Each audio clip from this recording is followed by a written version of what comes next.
So I guess it was convenient for you to turn your back on the woman who held your spine. Woman, you were brought forth from my side, created to support me like the gravity-stricken moon does the brisk breath of nightfall. But when fear clawed its way into my heart, when he called my name in the garden, you shrunk and hid your shameful body. Where were you when the Prince of Night found his way to your star? You watched him lie, and I watched you sit and set like sun, you mourning of a man you can't even see the nightmare you have become. I was there, standing in the distance, having a conversation with my backbone. I wanted to stop you, but you let that evil reptile with eyes, slow dancing with deceit and tongue, swift as breeze, woo you dumb to think we could be wise as the God who thought the galaxies into existence. Adam, I thought he was my friend, letting me in on secrets God Pinky promised the leaves not to tell.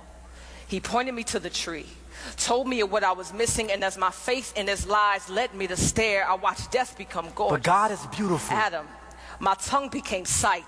The fruit looked too good not to taste. Taste and see that God is good. God is thief. He kept us from the one thing he knew would turn our minds deity. No, God is wise. Eve, can't you see?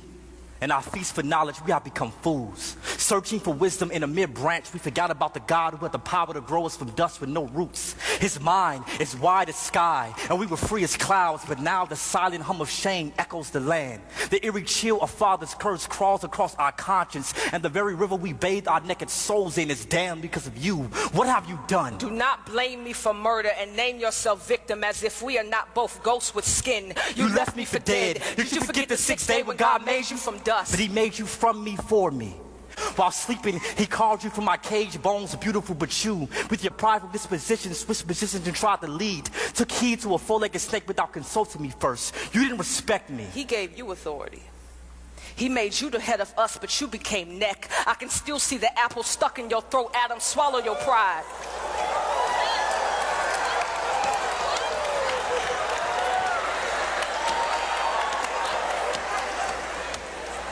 You were supposed to lead me, yet I am to blame. Your wife, your Eve, the one who is now shamed once beauty the moment you saw her breathe. Maybe I should noose a ribbon around my neck, make a skirt of wrapping paper, stuff my natural naked chest with leaves. Maybe then these bones will be enough gift for you again, this flesh enough body for you to bathe in. The day you remove God from your soul, emptied your nest of his glories, the day you beg me to take his place, fill your voids, become this image of perfection to satisfy your insecurities. God forbid our sons grow up treating their sisters like cemeteries, stacking their bodies and bones in one closet to wear as one flesh every time they want to feel alive. Eve, please understand that you further prove my point.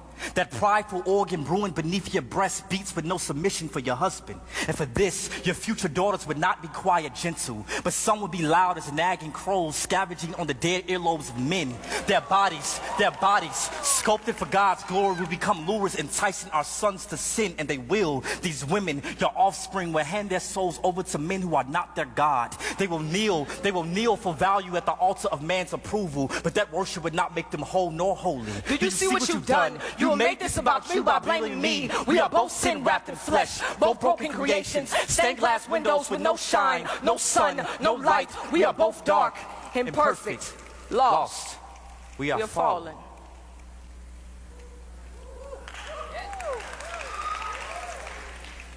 Wife, I'm sorry. Have you any idea how shameful my insides scream for not protecting the only woman I've ever known and loved from the sting of death? I feel like a lonely grave, wallowing in a walking coffin of a body, waiting for a voice louder than my fears to resurrect the scared corpse of a man I buried 6 feet under guilt. But believe me when I tell you, you are still the woman my vision sung to when I first saw you in Eden, Eve, even if God chose to separate us for 1,000 years for what we have done. I'll write you every day faithful, and my letters will literally litter the land with love, my lady. But excuse me, if the blood on my hands still drips thick with condemnation, I can only pray that this venom doesn't poison our unborn son, Cain. There is nothing but murder living in my genes, and I would die if he follows in his father's footsteps. Husband, forgive me in my limbs and the heart that led them away from the safety of your palms. The parachute folded beneath the bloodstream I left in vain. I promise I will never try to fly without you again. Your word is wind, and I would be fooled to disrespect the tornado I was created to love. You mentioned our sons, but remember our God. Remember what he told devil as he cursed serpent. He spoke of my womb, and from it a seed will come. The devil will strike his heel, but our seed will crush his head. Yes, we are dying, but one day we may rise from the dead. We are not hopeless. Mercy has its sights set on the sinners, and its source is our God. He will rescue us out of the sea of sin. Like hands beneath a drowning soul, a rainbow before the lightning bolt speaks, he reigns. When the clouds crack their shell, our God will appear and show us his yoke is easy. A light too mighty for anything pitch black to trap our backs back behind that cage we crave. The way of escape is near if we wait with hope, nailed to our faith. The truth cross-stitched to our burdened bodies. The life stretching like the arms of an horizon, rising for all to see. The sun still lives. Eve, forgive me. Adam, forgive me. God, we tried to be our own God. Please forgive us.